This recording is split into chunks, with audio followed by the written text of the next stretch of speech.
Welcome back. It's Jennifer Fierro, your broad podcaster right here in the Highland Lakes. And I'm welcoming back this guy right here, Art Dlugach, the voice of the Llano Yellow Jackets. Segment number 3, Art. Let's talk about the UIL. When I was covering a baseball game last week, I had a chance to talk to somebody about what are you hearing from the UIL. As we know, this is the last year for this realignment, starting with the 2022-2023 school year. Marble Falls will drop to 4A, will be in a 4A district for the first time since the mid-90s. And Llano will remain 3A. And I had asked about, what do you think? Is there a timeline? Do you think that Marble Falls may go back to 4A or 5A? And this person said, not really thinking about that. There's a good chance Marble Falls will stay in Class 4A for the next 2 or 3 realignments, which would be for 4 to 6 years. What was said, though, is that there's been talk that the UIL is thinking of adding a Class 7A. And I said, what is the reason behind that? And the reason is because of what's happening in Class 6A football. And I'll give you an example of what I think I'm hearing, because this reminds me very much of when the former superintendent of Marble Falls ISD was contacting every Class 5A superintendent who would listen about doing split divisions for football in 5A. Because at that time, you only had split divisions in football for 1A, 2A, 3A, and 4A. Not for 5A and 6A. The UIL really didn't want to do it. They really, really didn't want to do it. But Marble Falls, and to Rob O'Connor's credit, he really pushed that. That is what I'm hearing from the 6A superintendents from the smaller 6As, that those superintendents are the ones who want to see a split division. So my solution is, if we're only worried about football, and you're trying to keep, like Travis and Westlake, from winning both state championships in the same year, because there was a year where, like, Travis played for the state title in one division and Westlake played for the state championship in the other one. The solution to me is clear. Just have the split divisions in football. Don't create a Class 7A, and keep 6A the way that it is. Let me just interject. And if you see me taking notes, it's because I have to take them to keep track of this young lady and her wealth of knowledge. She didn't really need to run into somebody to know all this. That she just likes to credit someone else. Anyway, I believe that's the way 3A does it, because Comfort, as an example, is not in our Llano's football district coming up in the fall, but is in basketball. Yeah, and Marble Falls, Lampasas, and Burnett will see the same thing with Lago Vista. Lago is not in the football district, but Lago Vista will be in the non-football district for the other sports. And as far as Lago Vista is concerned, Llano says, we wish you the best of luck in 4A, because they are one tough customer. Now it will be tougher as they move up to 4A. Sure. And there's housing booms all over the place. We could talk about that too at some point. Liberty Hill, they think, will be the first 7A school. I'm kidding there. No, but remember, they just passed a bond to build a second high school at Liberty Hill. Oh, I didn't know that. So the thought is that when there's a second high school, Liberty Hill will drop to 3A.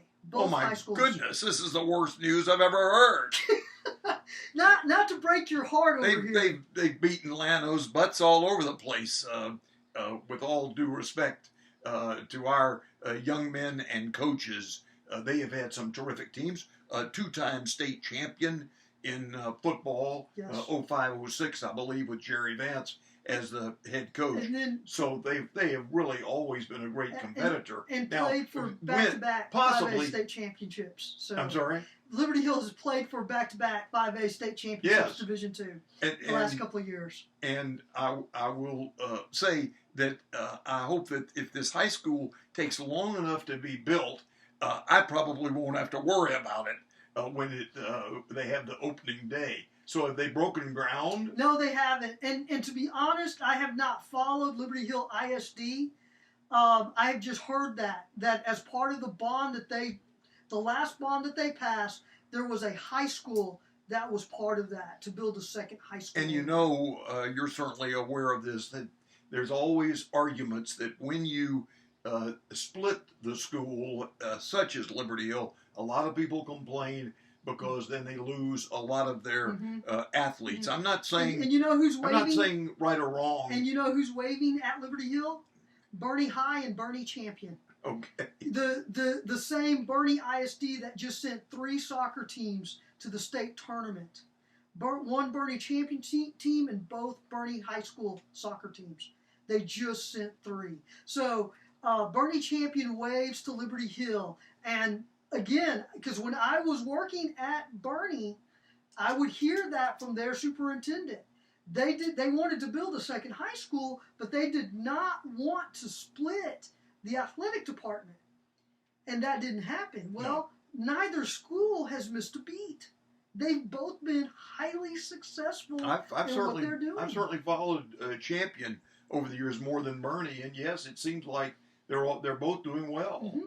Yeah, I agree with you. All right, so continue with our 6A, 7A situation. Yeah, to me, the solution is clear. If you're worried about football, don't add a Class 7A, because my fear is, number one, you add a Class 7A, that affects every sport when there's only one sport you're worried about, and that's football. By adding the split divisions at the beginning of district play, the way it's done for 1A, 2A, 3A, 4A, and 5A now, you don't worry about that. And number two, that means, because the flip side of the coin for me is, if they're going to add the upper echelon of 6A to 7A, what is that going to do to the upper echelon of 5A and the bottom half of 5A, and how will that affect Marble Falls that just dropped down to 4A? Does that mean Marble Falls moves up? What does that do? Because I'm telling you, Marble Falls is excited and thrilled to be moving back down to 4A. And well, they should, and it's absolutely, totally deserved that they moved down, because I moved here in 1998. They had just moved up a couple of years beforehand, and they were in these awful districts where the schools were just too big for them. And Llano has faced a similar situation, but I've been very happy the last couple of years with Coach Herman, the head football coach, with his slot T, and your school has done so well. And I think, like I say, they have paid their dues. And I appreciate you saying that. I'm just not super concerned, because like you and I have talked about, this is something I've heard. I've not read any of the sports reporters that you and I read. I have not seen anybody say that or written about that. I haven't heard from anybody.